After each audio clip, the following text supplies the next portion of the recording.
할렐루야, 반갑습니다. 오늘은 2021년 2월 1일입니다. 혹시 교회 달력 첫 장인 1월 달력 페이지를 떼어보셨나요? 만일 안 하셨다면 오늘 한번 그 달력 페이지를 떼어보세요.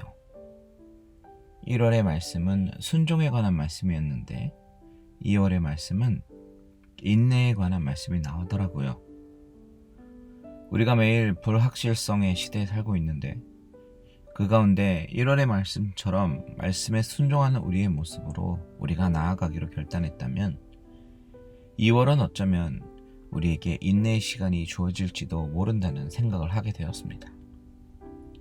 오늘 9시 기도회를 통해서 우리가 더욱 순종과 인내로 나아가는 귀한 믿음의 식구들이 되시기를 주님의 이름으로 축원드립니다. 오늘 같이 나눌 말씀은 마태복음 9장의 말씀입니다. 오늘 본문의 말씀은 1절에서 13절의 말씀인데요. 이 본문의 말씀에는 두 가지 사건을 기록하고 있습니다. 첫 번째 1절에서 8절까지 보면 중풍병자를 고치신 예수님에 대해서 기록하고 있고, 두 번째 단락인 9절에서 13절은 세리 마태를 부르시는 장면이 나오죠. 그런데 이렇게 전혀 상관없는 것 같은 이 두 이야기 가운데 흐르는 공통된 메시지가 있는 것을 보게 됩니다. 중풍병자를 고치신 이야기를 중심으로 그 스토리에서 주시는 하나님의 메시지가 무엇인지 나누도록 하겠습니다. 1절에서 8절까지 읽겠습니다. 예수께서 배에 오르사 건너가 본 동네에 이르시니 침상에 누운 중풍병자를 사람들이 데리고 오거늘 그들의 믿음을 보시고 중풍병자에게 이르시되 작은 자야 안심하라 내 죄사함을 받았느니라. 어떤 서기관들이 속으로 이르되 이 사람이 신성을 모독하도다. 예수께서 그 생각을 아시고 이르시되 너희가 어찌하여 마음에 악한 생각을 하느냐. 내 죄사함을 받았느니라 하는 말과 일어나 걸어가라 하는 말 중에 어느 것이 쉽겠느냐. 그러나 인자가 세상에서 죄를 사하는 권능이 있는 줄을 너희로 알게 하려 하노라 하시고 중풍병자에게 말씀하시되 일어나 내 침상을 가지고 집으로 가라 하시니 그가 일어나 집으로 돌아가거늘 무리가 보고 두려워하며 이런 권능을 사람에게 주신 하나님께 영광을 돌리니라. 한 중풍병자가 있었습니다. 하지만 그에게는 믿음의 친구들이 있었고 그 믿음의 친구들이 지붕의 구멍을 뚫어 예수님께로 데리고 가 고침을 받은 이야기를 우리는 잘 알고 있습니다. 하지만 같은 사건을 기록한 마태복음에서는 이런 자세한 내용은 생략하고 간단하게 기록하고 있는 것을 봅니다. 그 대신 오히려 강조하는 것이 있습니다. 그것이 무엇입니까? 바로 죄사함입니다. 저자 마태는 이적과 기사를 행하시는 주님 가운데 그런 기적과 함께 죄사함을 위해서 오신 하나님의 아들임을 강조하고 있는 것이죠. 보십시오. 2절의 주님은 소자야 안심하라 내 죄사함을 받았느니라 라고 말을 하십니다. 주님이 그렇게 말씀하실 수 있었던 이유가 무엇입니까? 바로 그가 하나님의 아들이기 때문에, 그래서 죄사함의 권세가 있으신 분이시기 때문입니다. 그런데 그때 그것을 알 리가 없는 서기관들이 어떻게 반응합니까? 이것이 신성모독이라고 속으로만 생각만 했죠. 그런데 주님은 그 마음의 생각까지 아시고 어찌 마음에 악한 생각을 하는지 지적하시는 것을 우리가 봅니다.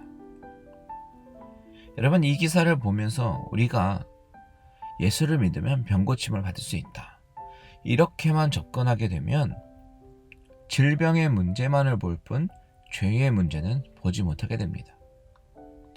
병 고칠 받을 생각만 하고 주님이 누구이신가, 왜 오셨는가, 이것에 관심을 기울이지 않게 되는 것이죠. 하지만 마태는 죄 사함을 선포하시는 예수님을 기록하면서 또한 서기관들의 반응을 기록하면서 주님의 죄 사함의 권세를 강조합니다. 서기관들이 신성모독이라고 생각할 때 주님은 죄사함을 받았다라는 말과 일어나 걸어가라는 말 중에 어떤 말이 더 쉽겠는가 이렇게 질문을 던집니다. 서기관과 거기에 있던 무리들은 당연히 일어나 걸어가라 라고 말하는 것이 더 어렵다라고 생각을 했겠죠. 왜냐하면 그들에게는 병을 고칠 능력이 없기 때문입니다. 하지만 인간적인 관점에서는 죄사함을 받았느니라 라는 말은 사기꾼도 할 수 있는 말이잖아요. 그런데 여러분, 이 서기관들의 관점이 우리에게도 있다는 사실을 우리는 바라보아야 합니다. 우리는 종종 전도자가 복음을 선포하는 것, 죄사함을 받고 거듭났다라는 그런 사실의 간증, 의롭게 되는 사실, 이런 것들은 가끔 작게 여기면서도요, 오히려 누군가 중풍병을 고쳤네, 안진뱅이가 일어났네 하면 크게 느껴집니다. 그것이 더. 사실 병이 고쳐진 사건보다 한 영혼이 복음을 듣고 죄사함을 얻고 구원받는 사건이 더 큰 것이고 궁극적인 것인데, 우리의 시각에서는 병이 고쳐지는 것이 더 큰 일로 여겨집니다. 그래서 마태복음은 6절에 분명히 밝히고 있는 것입니다. 6절 다 같이 읽겠습니다. 시작. 그러나 인자가 세상에서 죄를 사하는 권능이 있는 줄을 너희로 알게 하려 하노라 하시고, 중풍병자에게 말씀하시되 일어나 내 침상을 가지고 집으로 가라 하시니, 주님이 죄사하는 권능이 있는 줄을 알게 하시려고 병을 고치시는 것이라는 것입니다. 주님에게 병 고치는 것은 사실 아무 일도 아니겠죠. 우리가 더욱 기도해야 되는 것은 병 고침보다 영혼의 구원을 위해서 더욱 매달려야 한다는 것입니다. 이 중풍병자를 고치신 이야기 바로 뒤에 마태를 부르시는 장면과 연결해서 볼까요? 주님은 죄인인 세리를 부르고 계시는 것이에요. 이것이 우리의 모습입니다. 13절 읽고 오늘 묵상을 마치겠습니다. 시작. 너희는 가서 내가 긍휼을 원하고 제사를 원하지 아니하노라 하신 뜻이 무엇인지 배우라. 나는 의인을 부르러 온 것이 아니요 죄인을 부르러 왔노라 하시니라. 주님은 제사의 형식을 중요하게 여기시는 분이 아니라 죄인을 부르러 오셨음을 우리가 기억하고, 우리는 우리의 삶의 문제, 눈에 보이는 중풍병이 아니라 영적인 중풍병의 죄의 문제를 해결함 받기 위해서 더욱 기도하며 나아가시는 저와 여러분들 되시기를 주님의 이름으로 축원드립니다.